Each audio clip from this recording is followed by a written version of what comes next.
ज़रा इमेजिन करके देखो कि तुम एक हॉरर मांगा आर्टिस्ट हो, पर पता नहीं कैसे कि तुम अपनी ही मांगा के अंदर जाके ट्रैप हो जाते हो।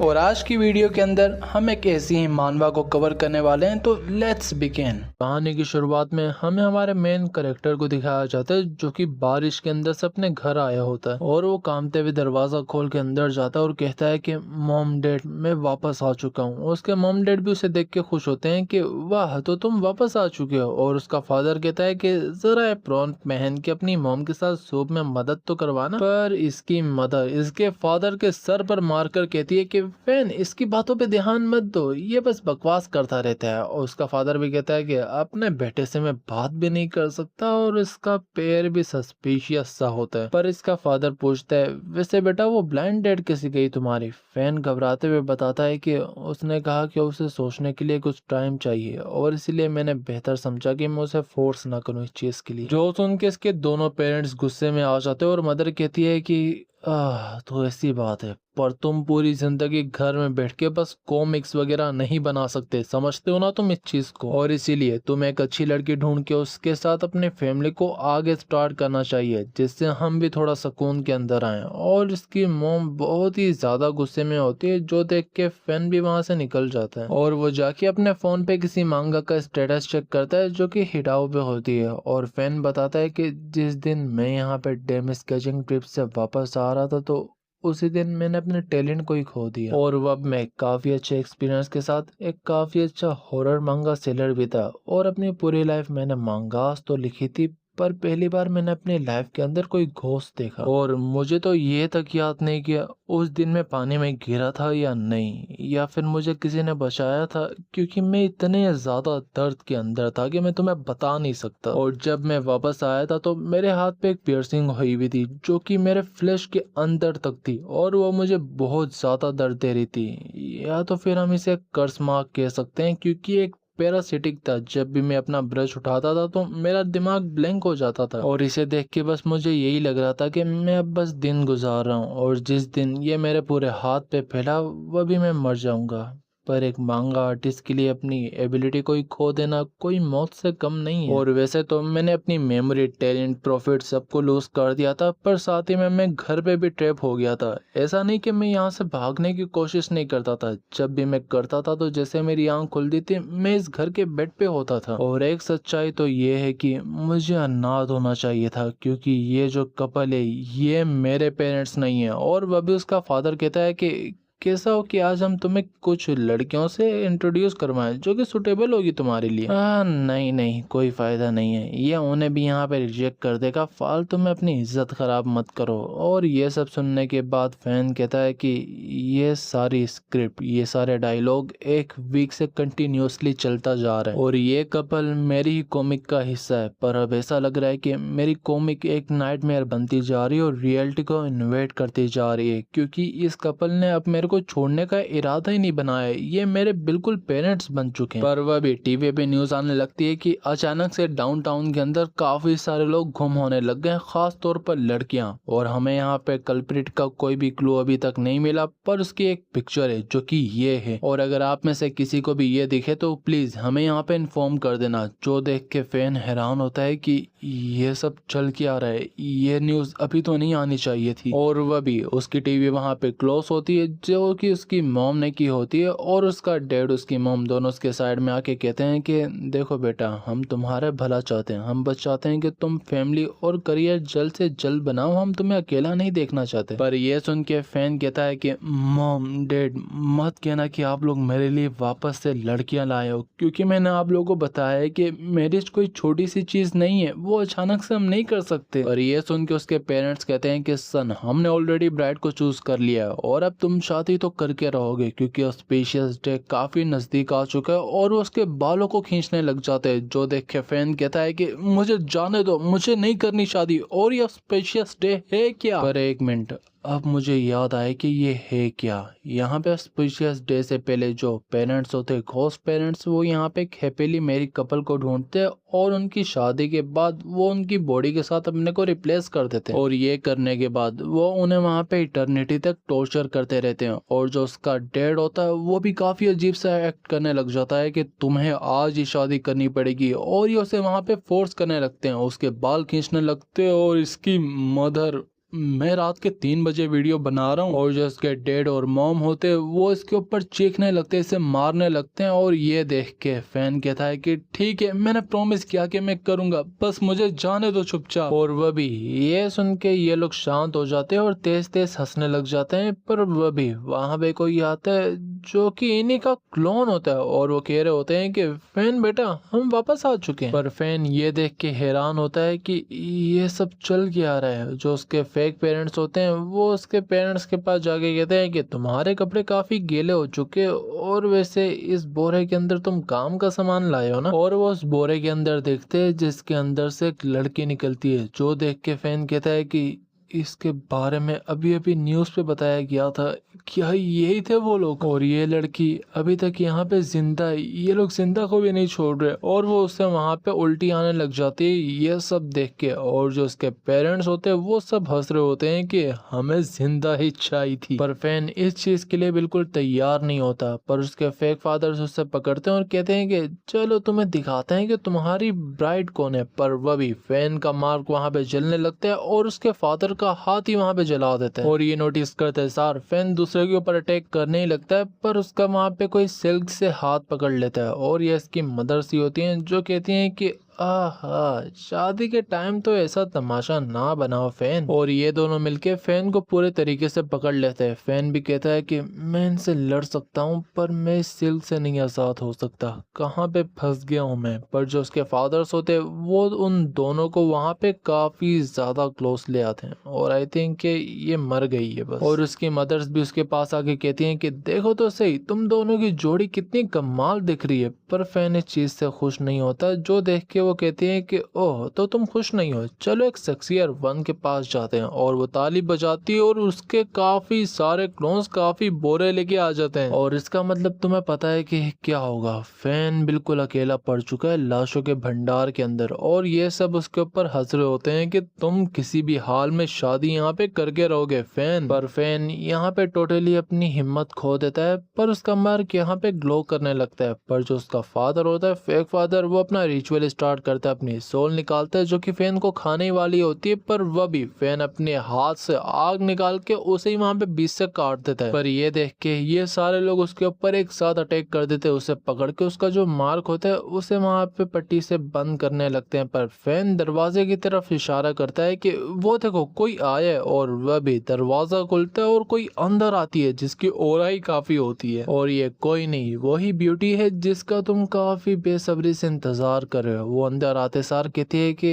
फाइनली मैंने तुम्हें ढूंढ लिया, और हेलो अंकल आंटी, आप कैसे हैं? और आप लोगों से मिलके मुझे काफी अच्छा लगा। और मैं यहाँ पे फैन के फियोंसे सू शाओमिंग। पर जैसे ही वो सामने देखती है तो गुस्से में कहती है कि क्या तुम लोग यहाँ पे वेडिंग सेरेमनी कर रहे हो? और फैन, मैंने ऐसा क्या कर दिया कि तुम किसी और से शादी कर रहे हो? क्या मैं ज्यादा अच्छी नहीं दिखती? तुमने तो कहा था कि तुम मेरे से प्यार करते हो, बताओ प्यार करते हो ना तुम मेरे से? और वो अपना चाकू निकाल के वहां पे सबको मारना शुरू कर देती है, जो देख के यहाँ पे जो ये मदर होती है उसके पेट से आवाज आती है कि मेरे को यही लड़की अपनी न्यू मदर के तौर पर चाहिए। जो सुन के आई डोंट नो ये दोनों काफी खुश होते हैं और जितनी वहाँ पे लड़कियां होती है, जितने क्लोन्स होते हैं, वो इरेज हो जाते हैं। और ये लोग हंसते हुए कह रहे होते हैं कि देखो तो सही, हमारे लड़के की चॉइस कितनी अच्छी है, उसकी फियोंसे दिखती कितनी अच्छी है, और वो खुद हमारे डोर पर चल के आ गई, हम उसे किडनैप भी नहीं करना पड़ा।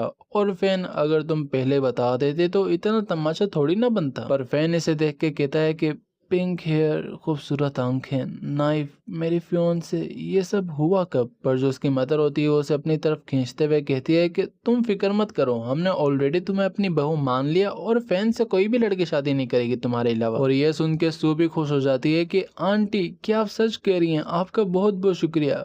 पर नहीं, मुझे आंटी नहीं मदर कहना चाहिए ना आपको। और ये देख के इसका फादर भी हंस रहा होता है कि ये लड़की जिंदा है और हमारे बेटे को भी पसंद है, अब बहुत मज़ा आने वाला है। पर फैन सोच रहा होता है कि इस करेक्टर को मैंने बनाया कब, और मुझे पक्का याद है कि मैंने कोई ML यानी कि मास्टर इन लव वाला जेनर तो नहीं डाला था अपनी मांगा के अंदर। और ये लड़की इतनी ऑब्सेस्ड क्यों मेरे साथ। पर एक मिनट, इसने अपना नाम यहाँ पे सू शाओ मी बताया, और मुझे याद है कि मैंने एक और मांगा लिखी थी जिसके अंदर मैंने इसे ऐड किया था, यानरे वाली थी वो। और उस मांगा के अंदर ये एक विलन थी और मैं एक हीरो था, पर मेरे पास कोई पावर्स नहीं थी, तो इसीलिए ये मेरे साथ ऑब्सेस्ड हो गई और हम प्यार के अंदर पड़ गए, और मरते मरते भी इसने मेरा यहाँ पे साथ निभाया। और वह मैंने इस मांगा को जल्दी से सबमिट करना था, तो इसीलिए मैंने किसी और करेक्टर की जगह अपना ही नाम और अपनी ही शक्ल को यूज कर लिया, जिस वजह से ये अब तक आके मेरे लिए ऑब्सेस्ड है, और इसीलिए अब ये मेरे लिए कुछ भी कर सकती है। और इसकी कॉम्बैक्ट पावर नेक्स्ट लेवल है।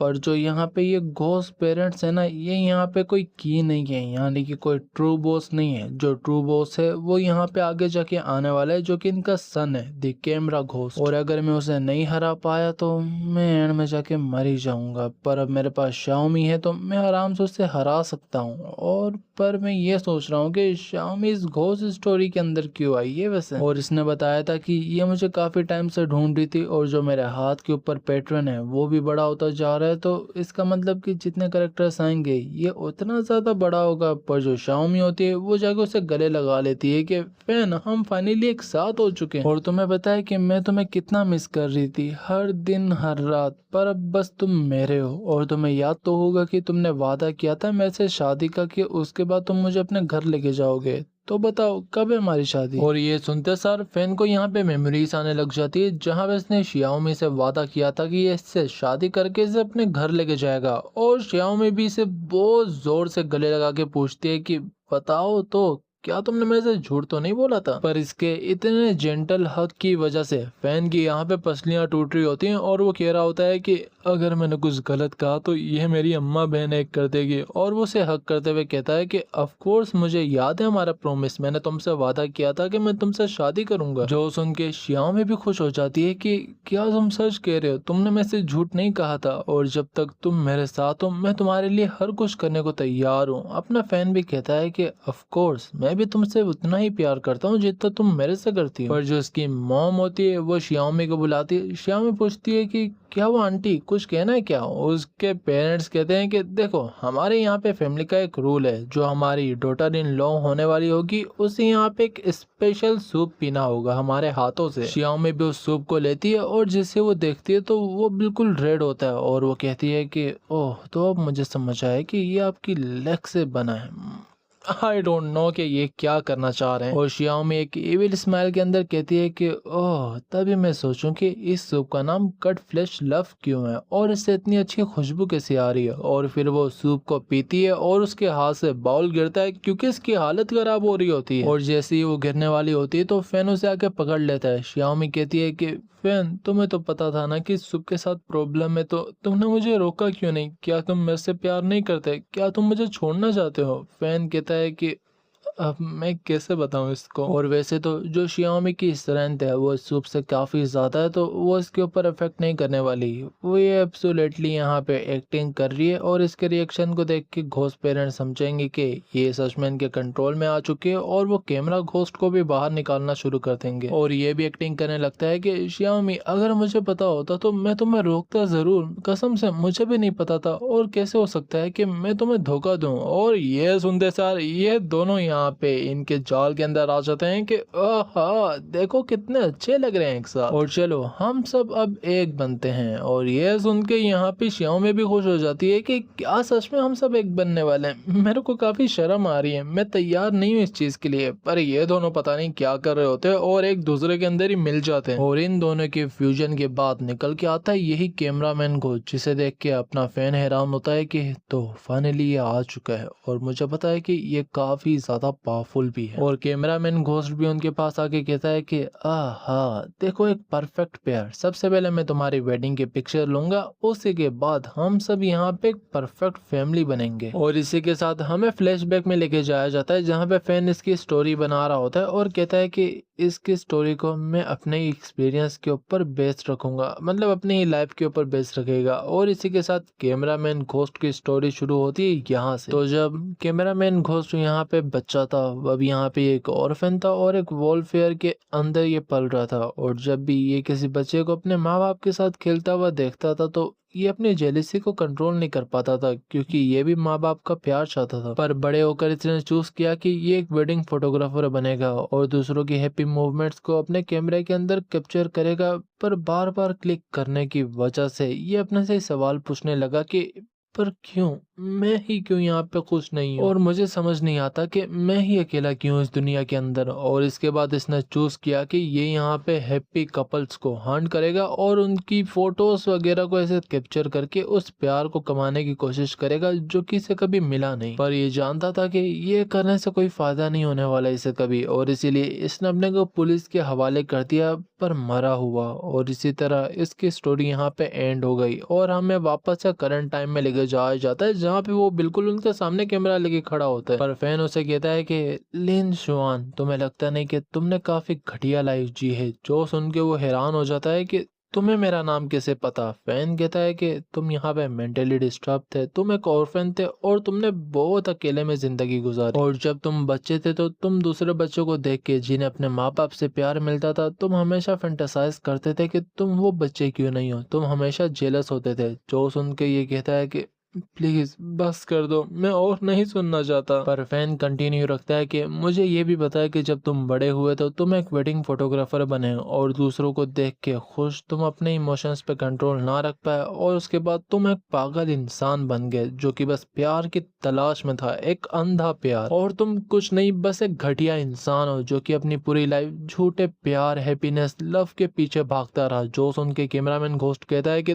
तुम अपनी बकवास बंद करो, तुम्हें क्या पता कि मैंने क्या सहा है अपनी पूरी जिंदगी के अंदर, और एक ऐसे इंसान को राइट नहीं मिलता मुझे जज करने का जिससे अपनी जिंदगी में प्यार मिला हो। जो सुन के फैन कहता है कि ऑफ कोर्स मुझे मिलता है, क्योंकि मैं तुम्हें बहुत गहराई से जानता हूँ, क्योंकि मैं ही वो हूँ जिसने तुम्हें बनाया है। जो सुन के ये शौक हो जाता है कि एक मिनट क्या कहा तुमने? फैन कहता है कि तुमने सही सुना, तुम वो कैरेक्टर हो जिसे मैंने अपनी ही लाइफ के एक्सपीरियंस के ऊपर बनाया है। तुम एक प्रोटैगनिस्ट है मेरी ही एक फर्स्ट मांगा के अंदर और तुम मेरी ही लाइफ के ऊपर बेस हो। ये सुनते सार इसे गुस्सा आ जाता है और ये इसके ऊपर अटैक करते हुए कहता है कि तो तुम थे जिसकी वजह से मैंने इतनी घटिया लाइफ जी, तुम थे जिसकी वजह से मैंने सफर किया, आज मैं तुम्हें जान से मार दूंगा, तुम मेरे से बचने नहीं वाले किसी भी हाल में। ये देख के फैन भी परेशान हो जाता है कि मैं बिल्कुल नहीं हिल सकता, शियाओमी ने मेरे इंटरनल ऑर्गन्स को डैमेज कर दिया और मैं इसे डोज भी नहीं कर सकता। और जैसे ही कैमरामैन घोस्ट उसके ऊपर अटैक करता है तो शियाओमी उसका हाथ रोक लेती है और कहती है कि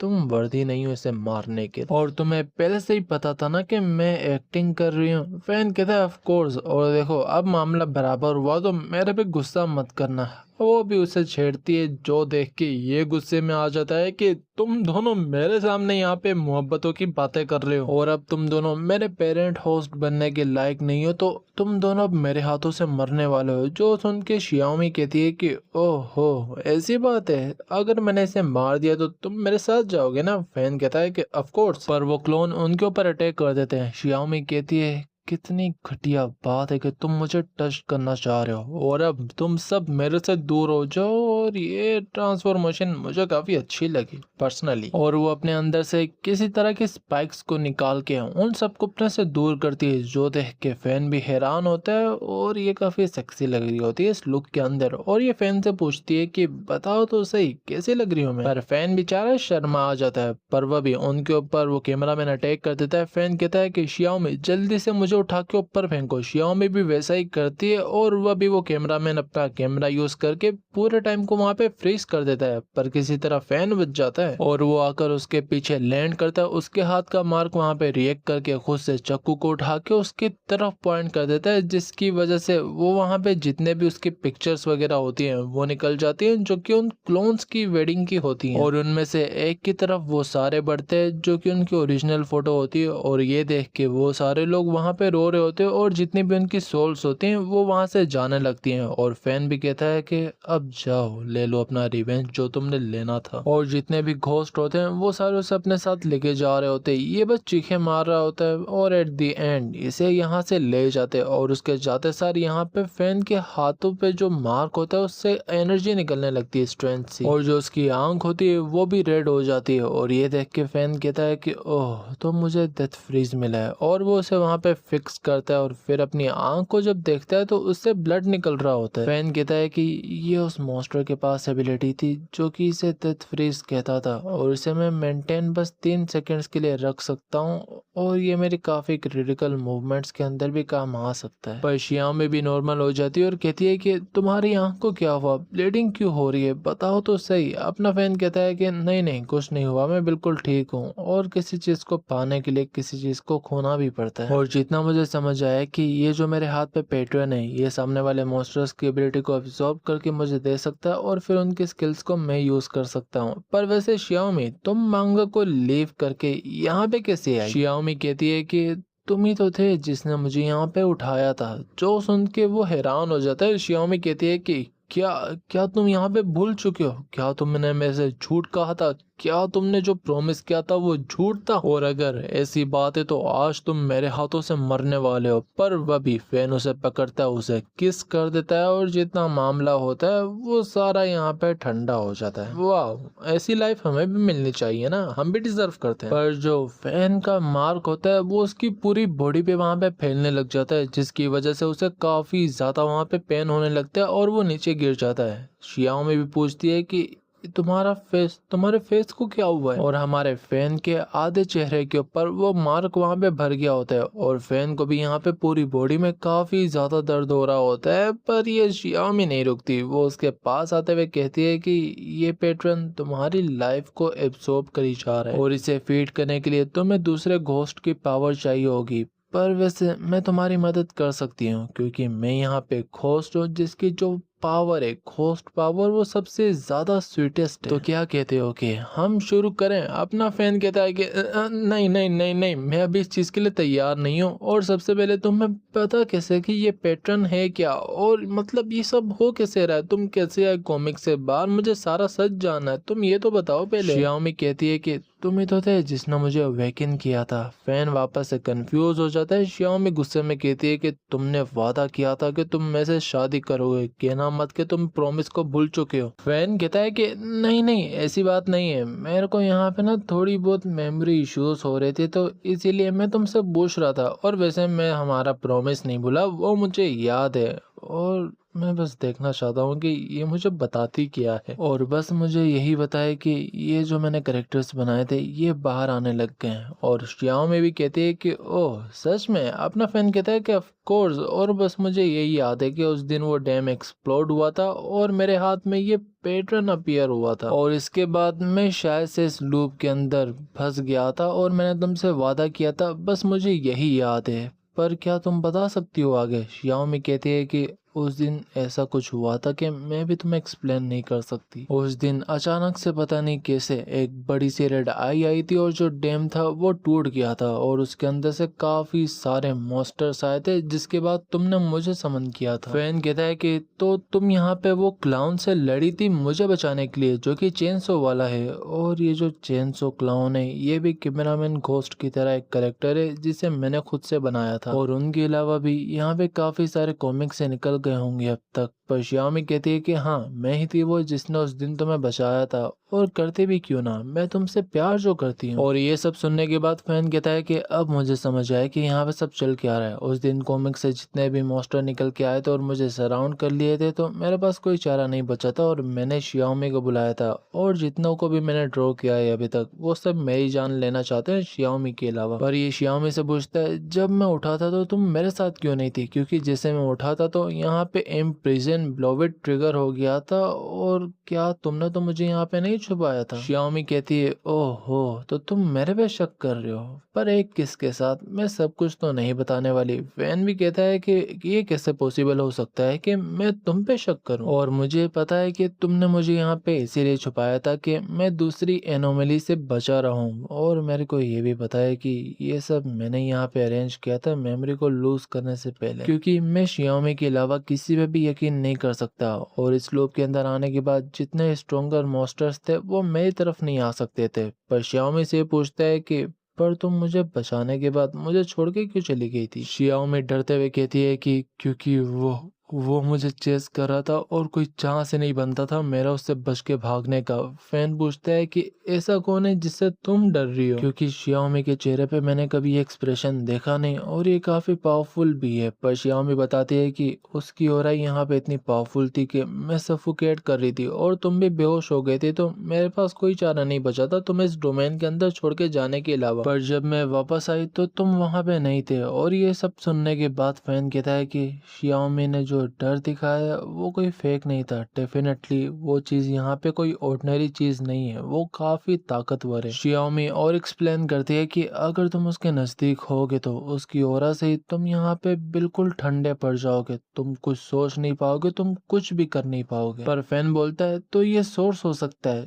सोर्स? किस तरह का सोर्स? तुम्हें याद है कि उस दिन डैम के फटने के बाद यहाँ पे जितनी भी एनोमलीज थी वो सारी वहां से निकल के चली गई थी, और वो सब लोग यहाँ पे शायद से इससे किसी तरह रिलेटेड हो। शियाओमी कहती है तो तुम्हारे कहने का मतलब कि इसने हमें बनाया है? फैन कहता है नहीं, क्रिएटर नहीं, पर ये यहाँ पे चीज के अंदर इन्वॉल्व हो सकता है, पर अभी की हमारी कैपेबिलिटीज के हिसाब से हम उसे टच भी नहीं कर सकते। पर हर मुसीबत का एक सोल्यूशन होता है, और हमारे एनिमी का भी होगा, और एक बार मुझे सब कुछ याद आ जाए तो डेफिनेटली हम किसी तरह उसका कोई वीक पॉइंट ढूंढ लेंगे। और जितना मुझे याद है कि इसे भी मैंने ही बनाया है, और तुमने मेरी मेमोरी चुरा ली क्योंकि तुम डरते हो कि तुम्हारे क्रिएटर को तुम्हारी वीकनेस का पता है। पर अब बहुत हो गया, मैं ये सब सही करके ही रहूंगा। शियाओमी पूछती है कि अब हमने आगे क्या करना है? फैन बताता है हमने क्लाउन को फाइंड करना है, और तुमने बताया कि तुम्हारे उठते सार तुमने देखा कि वो मेरे को मारने के लिए मेरे पीछे पड़ा हुआ है ना, तो डेफिनेटली वो तुमसे पहले उठा होगा